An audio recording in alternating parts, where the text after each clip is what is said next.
ونتوكل عليه ونعوذ بالله من شرور أنفسنا ومن سيئات أعمالنا من يهده الله فلا مضل له ومن يضلل فلا هادي له ونشهد أن لا إله إلا الله وحده لا شريك له ونشهد أن محمدا عبده ورسوله أما بعد أعوذ بالله من الشيطان الرجيم بسم الله الرحمن الرحيم إن صلاتي ونسكي ومحياي ومماتي لله رب العالمين لا شريك له قال الله تعالى في شأن نبينا مكرم وعامرا إن الله وملائكته يصلون على النبي يا أيها الذين آمنوا صلوا عليه وسلموا تسليما اللهم صل على سيدنا مولانا محمد وعلى آل سيدنا مولانا محمد وعلى السلام علیکم رسول اللہ صلی اللہ تعالی علیہ وسلم.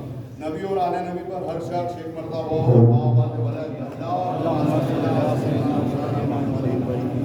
آل سيدنا مولانا محمد وعلى السلام علیکم رسول اللہ صلی اللہ تعالی علیہ وسلم.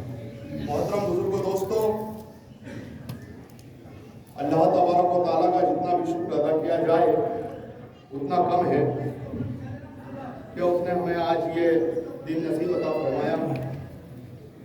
اس کی رحمتیں بے شمار ہیں جو کہ انسان اپنی فہم و بصیرت کی وسعت میں اس کا شمار نہیں کر سکتا.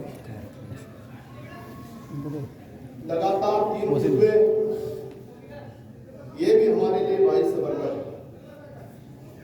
ایک حج کا خطبہ ہو گیا عرفات میں، کل مینا میں ہو گیا عید الاضحیٰ، اور آج بقر صغیر میں ہندوستان میں عید کا خطبہ، یہ بھی باعث برکت ہے. عید کے اس دن حضرت ابراہیم علیہ السلام کی یاد میں اور ان کی قربانیوں کے لیے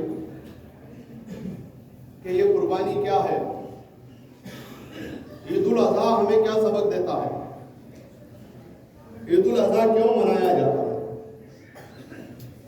حضرت ابراہیم علیہ السلام اپنے بچے کو قربان کرنے کے لیے کیوں تیار ہو گئے،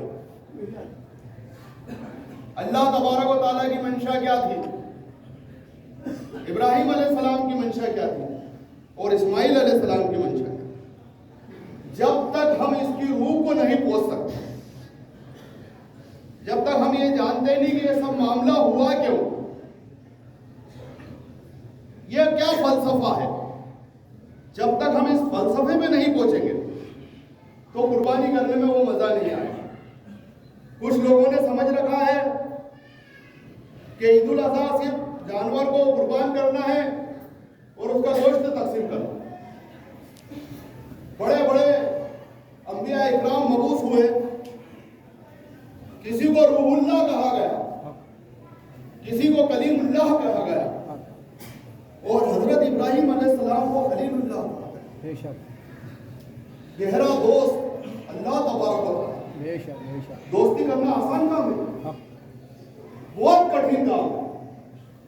حضرت علی رضی اللہ تعالیٰ عنہ سے پوچھا کسی نے کہ دوست کیا ہے، حضرت علی رضی اللہ تعالیٰ عنہ نے ارشاد فرمایا کہ دوست ہیرا ہے، بھائی سونا ہے. اس کا کیا مطلب ہوا؟ مطلب یہ ہوا کہ اگر ہیرے میں ایک درار پڑ جائے تو پھر بعد میں جڑتا نہیں، اور بھائی گھریلو رشتے ہیں تمہارے تو وہ پگھلا کے واپس جوڑے جا سکتے ہیں. دوستی نبھانا بڑا کٹھن کام ہے.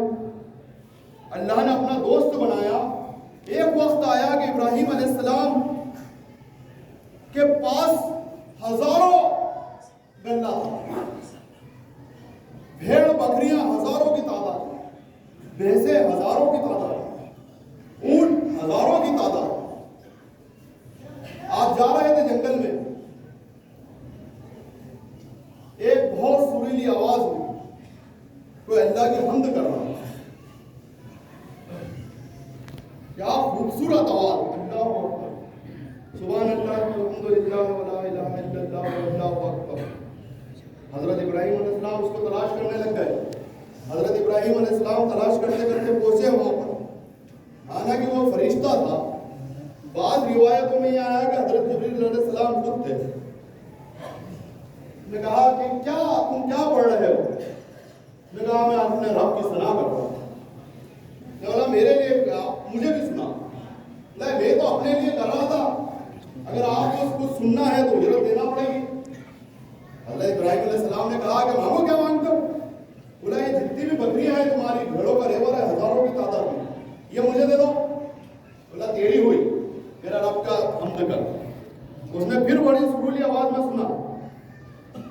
تھوڑی دیر میں چپ ہو گئے. ارے بھائی تم چپ کیوں ہو گئے؟ بولا جتنا مال دیا تھا اتنی کی مزدوری ہو گئی, اور سننا ہے اور مال لگے گا. حضرت ابراہیم علیہ السلام نے بولا اب کیا چاہیے تھے؟ یہ بولتا ہے جتنے بھی آپ کی یہ گائیں وغیرہ بھینس وغیرہ جو ہے یہ سب دے دو. بولا تیری ہوئی, پڑھ. پھر پڑھا اس نے, تھوڑی دیر بعد پھر چپ ہو گیا. حضرت ابراہیم علیہ السلام نے کہا بھائی تو بار بار چپ ہو جاتا ہے, کیا بات ہے؟ کہا بھائی جتنی آپ نے دیا تھا مال اتنا تو ختم ہو گیا, یہ مال کے بدلے میں مال خریدنے والی بات نہیں ہو رہی ہے, پیسوں کے بدلے میں زمین خریدنے کی بات نہیں ہو رہی ہے, صرف رب کا ذکر سننا ہے, رب کا ذکر سننا ہے. سبحان اللہ سبحان اللہ. حضرت ابراہیم علیہ السلام نے بولا کہا جتنے بھی اونٹ ہیں سب دے دیے جائیں. بولا سب تیرے ہو گئے. پھر وزن میں آ گئے. حضرت ابراہیم علیہ السلام سنتے رہے, پھر چپ ہو گئے. ارے تو کیوں چپ ہو جاتا بار بار میرے رب کی صلاح کا؟ بولا اب کیا بچا, معاملہ ختم کرو, اب تو کچھ بھی نہیں ہے. بولا ارے تم تو اتنا مال آ گیا تمہارے پاس, بکرا بکری آ گئے, بھیڑ آ گئی, گائے آ گئی, بھینس آ گئے, اونٹ کا گلہ آ گیا, سب آ گیا, تو اس کو چلانے کے لیے کوئی نوکر بھی تو چاہیے. میں تیرا نوکر بننے کے لیے تیار ہوں, میں یہ سب چلاتا رہوں گا, تو میرے رب کا ذکر سناتا رہوں. یہ دوستی ہوتی ہے, ایسے نبھائی جاتی ہے. 87 سال کی عمر میں اللہ سے دعا کری, ایک بچہ ہوا حضرت اسماعیل علیہ السلام. بہت سارے معاملے تو آپ لوگ جانتے ہیں, میں فردن کم وقت میں بیان کروں گا. حضرت ابراہیم علیہ السلام کو خواب ہوا کہ اپنے بچے کو اللہ کی راہ میں قربان کر دو. اپنے بچے کو کہا, ساتھ میں لے کر چلے.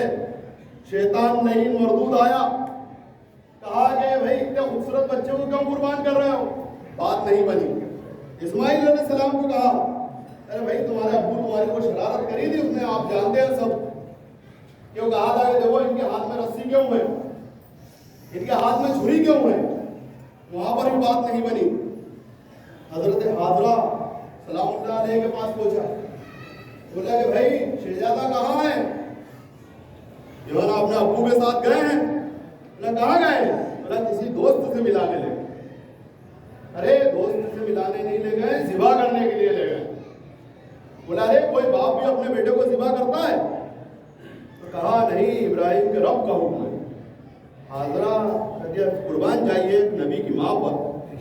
حضرت حاضرہ نے کہا کہ اگر اللہ کی رضا کے لیے قربان کرنے گئے ہیں تو یقیناً تو عام انسان نہیں لگتا, تو مجھ کو شیطان لگتا, بھاگ جائیں. کنکری ماری, اس کو بھگا دیا. یہ جو عید ہے یہ اپنی خوشیاں, قربانی دینے سے پہلے اپنی خوشیاں اللہ کی راہ میں قربان کرنے کا دن, اپنی انا جھوٹی جو بنا رکھی اسے قربان کرنے کا دن, اپنی وفاداری کا اللہ تبارک و تعالیٰ کی راہ میں احساس کرانا ہے کہ ہم اللہ تبارک و تعالیٰ کے وفادار ہیں. اس قربانی کے دن صرف بکرے کی میمے کو ذبح نہیں کرنا ہے, جو اپنی جھوٹی میمے بنا رکھی ہے اسے ذبح کرنے کا. اگر اس کو ذبح کرا اسی نے اصلی ذو الرضا بنا, اس کے فلسفے تک پہنچا. فلسفہ کیا ہے؟ حضرت ابراہیم علیہ السلام نے جب کہا اپنے بچے کو کہ مجھے خواب میں حکم ہوا ہے کہ میں تجھے ذبح کرتا ہوں, بتا تیری رائے اور تیری مرضی کیا ہے. تو اسماعیل علیہ السلام نے کیا کہا؟ انہوں نے کہا یا ابدی فعل ما تو ستجنی انشاءاللہ من الصابرین, کہ بس کر دیجئے جو آپ کو حکم ہوا ہے, انشاءاللہ آپ مجھے صابروں میں سے پائیں. سبحان اللہ سبحان اللہ. چھری چلے یا نہ چلے, گردن کٹے یا نہ کٹے, انشاءاللہ میرے جسم میں آج جنبش بھی نہیں پائے. حضرت ابراہیم علیہ السلام کا حوصلہ اور جذبہ, اور حضرت اسماعیل علیہ السلام کا اظہار قربانی کا اظہار.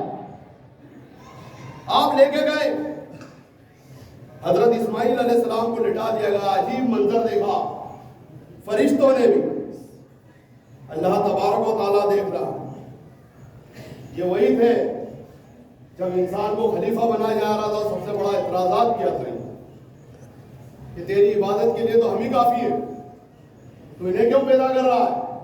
اللہ تبارک و تعالیٰ نے کہا ہوگا دیکھ ہم تو پہلے ہی کہتے تھے کہ جو ہم جانتے ہیں وہ تو نہیں جانتا. حضرت اسماعیل علیہ السلام کو لٹا دیا گیا.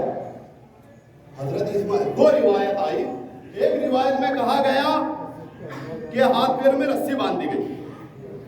دوسری روایت ہے جو زیادہ مستند ہے. حضرت اسماعیل علیہ السلام نے کہا کہ ابا جان رسی رہنے دیجیے، آپ اپنی آنکھوں پہ پٹی باندھ لیں. رسی رہنے دیجیے. آنے والا مورخ یہ نہیں لکھے کہ ابراہیم علیہ السلام نے اپنے بچے کا ہاتھ پیر باندھ کے ذبح کیا. آپ کی فدر جوش میں نہ آ جائے، فدر شفقی آپ کی جوش میں نہ آ جائے، کہیں آپ کا دل نہ رہ جائے، آپ اپنی آنکھوں پہ پٹی باندھ لیں. آپ تو میرے جسم میں جنبش بھی نہیں پائیں. حضرت اسماعیل علیہ السلام کو لٹا دیا گیا. حضرت ابراہیم علیہ السلام ہاتھ میں چھری ہے. آج ابراہیم علیہ السلام چھری کو چلا رہے ہیں، وہی چھری جو تیز کر کے لائے، وہی چھری جو تیز کر کے لائے. چھری کو چلا رہے ہیں. ابراہیم علیہ السلام ذبح کرنے کے لیے تیار ہے اور اسماعیل علیہ السلام ذبح ہونے کے لیے تیار ہے. دم لگا رہے ہیں لیکن چھری چل نہیں رہی. حضرت ابراہیم علیہ السلام ذبح کرنے کے لیے تیار ہے، اسماعیل علیہ السلام ذبح ہونے کے لیے تیار ہے. اور آپ جانتے ہیں کہ ایک نبی میں 70 طاقتور مردوں کی طاقت ہوتی ہے. آپ حیران ہیں میری بات سن رہے؟ کوئی بات نہیں، آپ حیران ہوئی ہیں، پریشان ہوئی. ایک نبی کے اندر 70 مردوں کی طاقت ہوتی ہے. وہ 70 مردوں کی طاقت سے چھری چلا رہے. اسماعیل علیہ السلام ذبح ہونے کے لیے تیار ہے لیکن چھری چلتی نہیں. ابراہیم علیہ السلام کہتے ہیں کہ چھری کیا بات ہے، چل نہیں رہی ہے. آپ مجھے ایک بار چلاتے ہیں، اللہ تبارک و تعالیٰ 70 بار بولتا ہے کہ چھری چلنا ہوا. بال بھی باقا نہیں ہوا. حضرت اسماعیل علیہ السلام کا بال بھی باقا نہیں ہوا. حضرت اللہ تبارک و تعالیٰ نے جبریل علیہ السلام کو حکم دیا. جبریل، ابراہیم نے خواب کو سچ کر رکھا، سچ کر دیا ہے، جنت سے مینڈا لے کے جاؤ. ادھر چھری کو حکم دیا چل، ادھر جنت سے ابراہیم جبریل علیہ السلام کو کہا چل. ادھر جبریل علیہ السلام چلے، ادھر چھری چل گئی. ادھر چھری چلی. حضرت ابراہیم علیہ السلام نے سوچا کام ہو گیا. جب جبریل علیہ السلام چلے تو انہوں نے کہا اللہ اکبر، اللہ اکبر. ابراہیم علیہ السلام نے سوچا چھری چل گئی. انہوں نے کہا لا الہ الا اللہ اللہ اکبر. آنکھ سے پٹی کھولی، دیکھا اسماعیل علیہ السلام کھڑے مسکرا رہے ہیں اور سامنے دمبا ذبح ہوا. اللہ اکبر، اللہ بے شک، سبحان اللہ. جبریل علیہ السلام نے کہا اللہ اکبر، اللہ اکبر. ابراہیم علیہ السلام نے کہا لا الہ الا اللہ اللہ اکبر. اسماعیل علیہ السلام کھڑے ہو کے کہہ رہے تھے سبحان اللہ والحمدللہ ولا الہ الا اللہ واللہ اکبر، اللہ اکبر وللہ الحمد. یہ وہ تشبیہ تشریح ہے. جب یہ 10 ایام ہوتے تھے، ایک ذی الحجہ سے 10 ذی الحجہ تک، تو حضور کریم صلی اللہ تعالی علیہ وسلم صحابہ کو کہتے تھے کہ بازاروں میں نکل جاؤ، بازاروں میں نکل جاؤ اور اس تسبیح کو بلند کرو. کیا ہے تسبیح؟ چلو اپن بھی پڑھتے ہیں. اللہ اکبر، اللہ اکبر، لا الہ الا اللہ واللہ اکبر، اللہ اکبر وللہ الحمد. ہم لوگ پڑھے، پیچھے والے پڑھے بھائی. اللہ اکبر، اللہ اکبر، لا الہ الا اللہ واللہ اکبر، اللہ اکبر وللہ الحمد. محترم بزرگ دوستوں، عید الاضحیٰ ہمیں پیغام دیتا ہے کہ اللہ کی راہ میں اپنا سب کچھ قربان کر دینا ہے. اپنا مال، دولت، تجارت، وطن، حتیٰ کہ جب وقت آ جائے تو اپنے بچے بھی ہم کو قربان کر دیں. اس عید کے روز ہم لوگ عید الاضحیٰ میں دوگانہ ادا کرنے کے لیے جمع ہوئے ہیں. لیکن آپ دیکھیے، کل ہم تو وہاں مکے میں بھی جو ہو رہا تھا تو ہم نے دیکھا عید الاضحیٰ کی نماز میں، اور ایک عید الاضحیٰ کی نماز ہم نے فلسطین میں بھی دیکھی کہ وہاں پر ان ماں اور بہنوں کو، ان ماؤں کی جرت کو سلام اور ان کے باپ کی عظمت کو اور ہمت کو سلام کہ مسجد اقصیٰ کے لیے اور اسلام کے لیے یہودیوں اور نصرانیوں کی طاقت کے سامنے انہوں نے جھکنے سے انکار کر دیا. ان سب کو سلام جن لوگوں نے اتنی قربانیاں دے کر بھی آج اسلام کی راہ میں ڈٹے ہوئے ہیں. یقیناً اس قربانیوں میں کے دن آپ لوگ جو دعائیں کرتے ہیں اور جو قربانی کے وقت دعا مانگتے ہیں ان کا بھی حصہ ہونا چاہیے. آج ایک بات کہتے ہوئے اپنی بات کو ختم کرتا ہوں کہ یہ دور پھر اپنے ابراہیم کی تلاش میں ہے. یہ دور پھر اپنے ابراہیم کی تلاش میں ہے. پورا جہاں ہے بت کدا لا الہ الا اللہ. یہ دور پھر سے اپنے ابراہیم کی تلاش میں ہے. جہاں ہے بت کدا لا الہ الا اللہ. اور یہ نغمہ فصل گلو لالا کا نہیں پابند. بہار ہو کے فضا لا الہ الا اللہ. اگر ہے بت جماعت کی آستینوں میں ہمیں بھی حکم ازا لا الہ الا اللہ. محترم بزرگ دوستوں, سچی دل سے قربانی کیجئے. قربانی جو شخص کر رہا ہے, حضرت ابراہیم علیہ السلام نے اپنے بچے کی قربانی کر دی. وہ صرف بچے کی قربانی نہیں تھی, اس بچے کی قربانی میں اللہ کی رضا بھی شامل تھی. اللہ کی رضا کے لیے کرا. یہ پوری دنیا کے اندر لوگ جانور خریدتے ہیں اور اس جانوروں کی قربانی کرتے ہیں. اور جب یہ جانوروں کی قربانی کرتے ہیں تو یہ صرف اس لیے نہیں ہے کہ لوگوں کو لا کے دکھایا جائے اور اپنی واہواہی کرائی جائے.